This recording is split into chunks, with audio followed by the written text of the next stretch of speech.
Bismillahirrahmanirrahim. Assalamualaikum warahmatullahi wabarakatuh.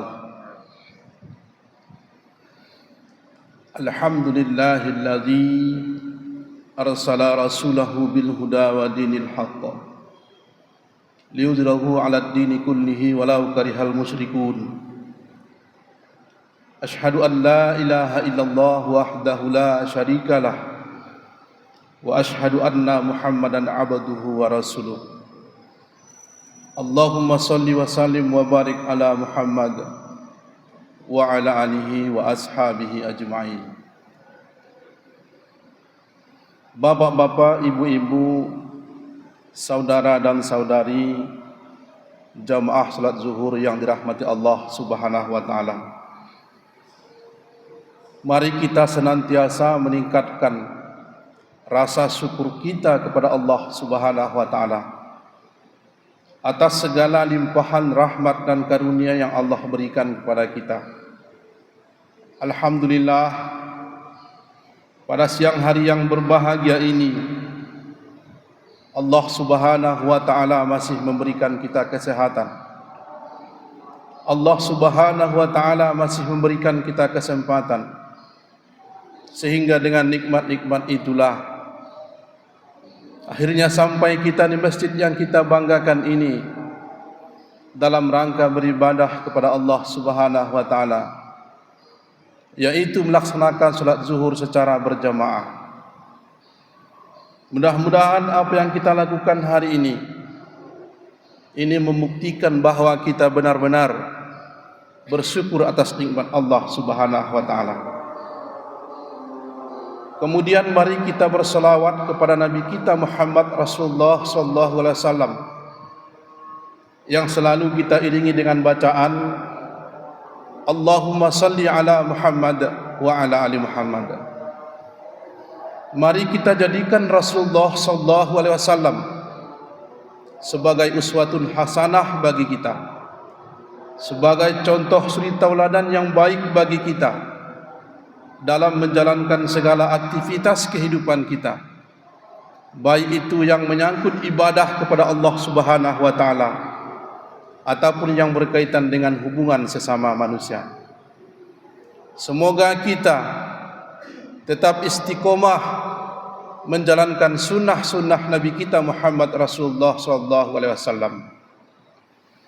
Bapak-bapak, ibu-ibu, saudara dan saudari jamaah salat zuhur yang dirahmati Allah Subhanahu wa taala. Dalam kehidupan ini sering kita rasakan penuh dengan kegelisahan, penuh dengan ketidaknyamanan. Kita merasa tidak bahagia dalam hidup ini. Padahal kita keluar di pagi hari, bahkan pulang di sore hari, itu semua adalah untuk mencari kebahagiaan, untuk mencari ketenangan hidup. Bahkan tidak sering atau tidak jarang kita pulang larut malam demi untuk mencapai kebahagiaan kita dalam hidup ini. Namun ternyata di balik itu ada banyak di antara kita yang merasakan kegelisahan. Tidak pernah cukup-cukupnya. Kita merasa ragu. Bahkan banyak sekali perasaan yang kita rasakan sehingga kita tidak merasakan kenyamanan dalam hidup ini. Nah, kemudian perasaan itulah yang disebut dengan kehidupan yang sempit. Bapak-bapak, ibu-ibu, saudara dan saudari yang dirahmati Allah Subhanahu wa taala, Allah telah mengingatkan kepada kita dalam Al-Quran surat Toha ayat 124. A'udzubillahi minasyaitonirrajim.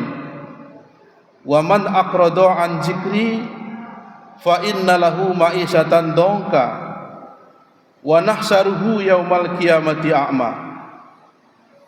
Kata Allah Subhanahu wa taala, siapa yang berpaling dari peringatanku, maka sesungguhnya baginya kehidupan yang sempit. Kami akan mengumpulkannya pada hari kiamat dalam keadaan buta. Ayat ini menjelaskan kepada kita bahwa tentang kehidupan di mana kehidupan ini dirasakan sangat sempit sekali.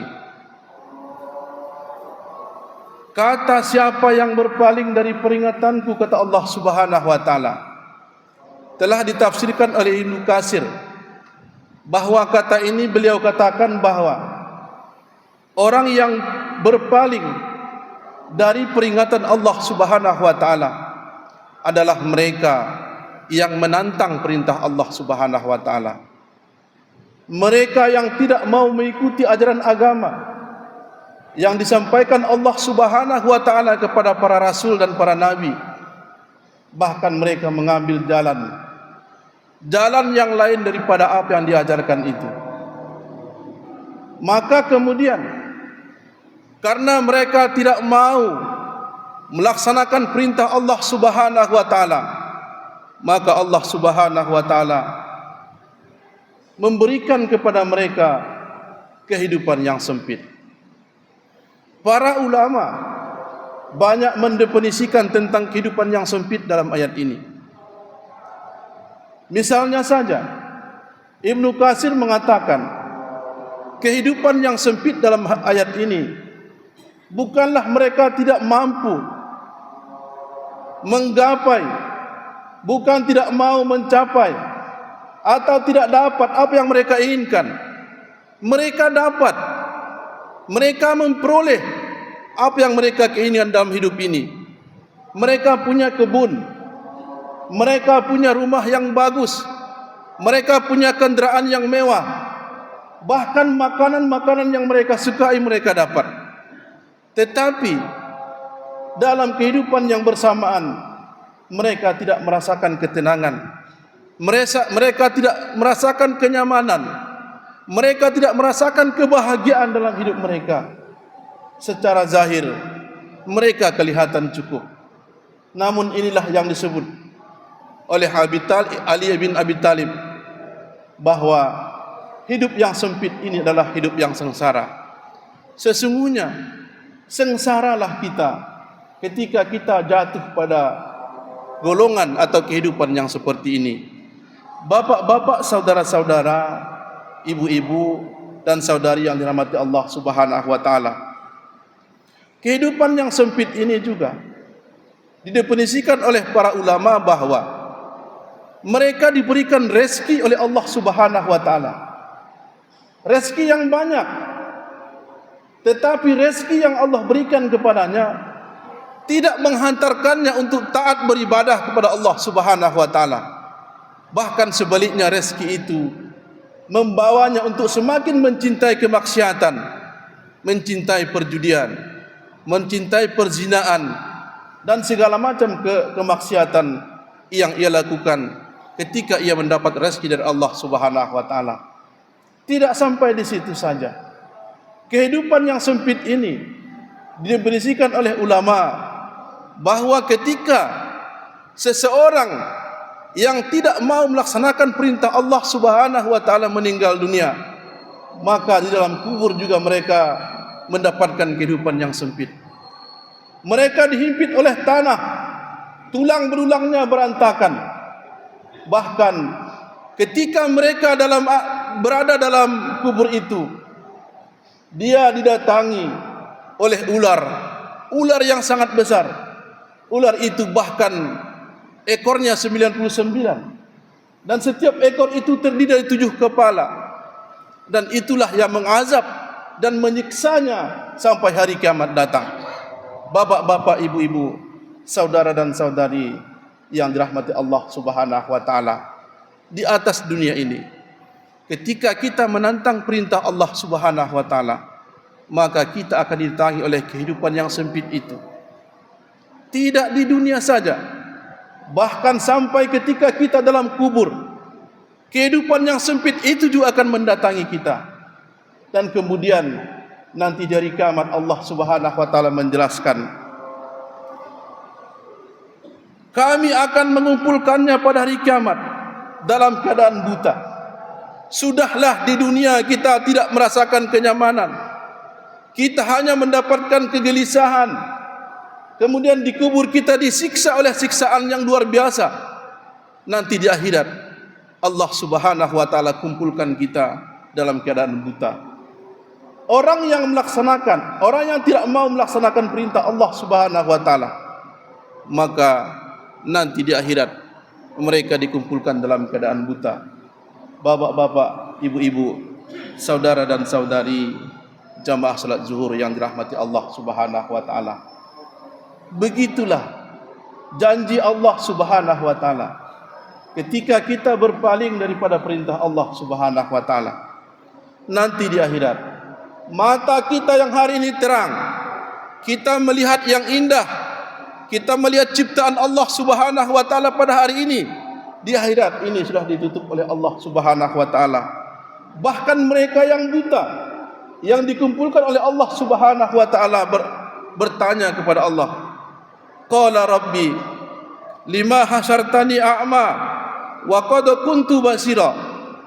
Dia berkata kepada Allah, ya Tuhanku, mengapa engkau kumpulkan aku dalam keadaan buta, padahal dahulu aku dapat melihat.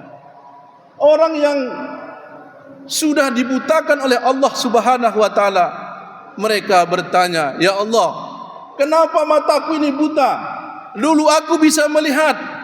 Lalu Allah Subhanahu wa taala mengatakan, qala kadzalik atatka ayatuna fanasitaha wa kadzalika yaumal qiyamatun sa. Dia Allah Subhanahu wa taala berfirman, memang seperti itulah balasanmu, kata Allah. Dahulu telah datang kepadamu ayat-ayat kami, lalu engkau mengabaikannya. Begitu pula pada hari ini engkau diabaikan. Bapak-bapak, ibu-ibu, saudara dan saudari jamaah salat zuhur yang dirahmati Allah Subhanahu wa taala, selama kita hidup di atas dunia ini, jangan pernah kita mengabaikan perintah Allah Subhanahu wa taala.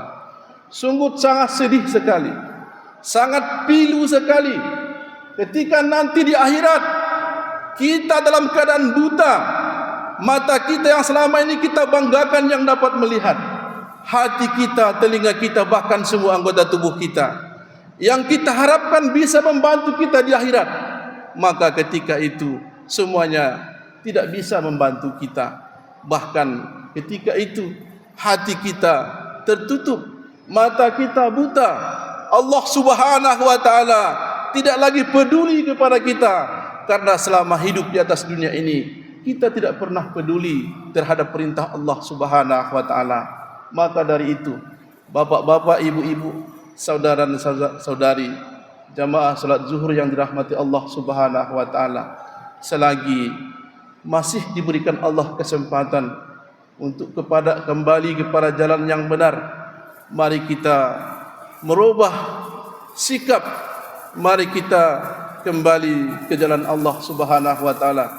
Kita perbanyak ibadah kita kepada Allah, kita tinggalkan segala larangan Allah Subhanahu wa taala, karena tidak ada pertolongan yang dapat kita harapkan nantinya di hari kiamat kecuali pertolongan daripada Allah Subhanahu wa taala.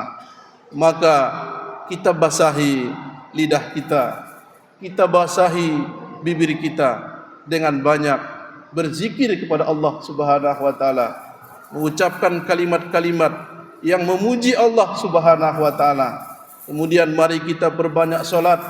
Solat ini juga nantinya dapat menyelamatkan kita daripada azab Allah Subhanahu wa taala. Tidak hanya solat yang wajib, bahkan solat yang sunat pun mari kita perbanyak untuk menjadikan ini semua yang dapat membantu kita di hadapan Allah Subhanahu wa taala. Kita perbaiki sosial kita, banyak kita bersedekah, banyak kita berinfak. Mari kita banyak menolong orang lain, karena apa yang kita lakukan di atas dunia ini, setiap kebaikan yang kita lakukan itu sudah dihitung oleh Allah Subhanahu wa taala menjadi amal ibadah kepada kita. Mudah-mudahan dengan ceramah yang singkat ini dapat memberikan manfaat bagi kita untuk lebih mendekatkan diri kepada Allah Subhanahu wa taala. saya akhiri, billahi taufik wal hidayah. Assalamualaikum warahmatullahi wabarakatuh.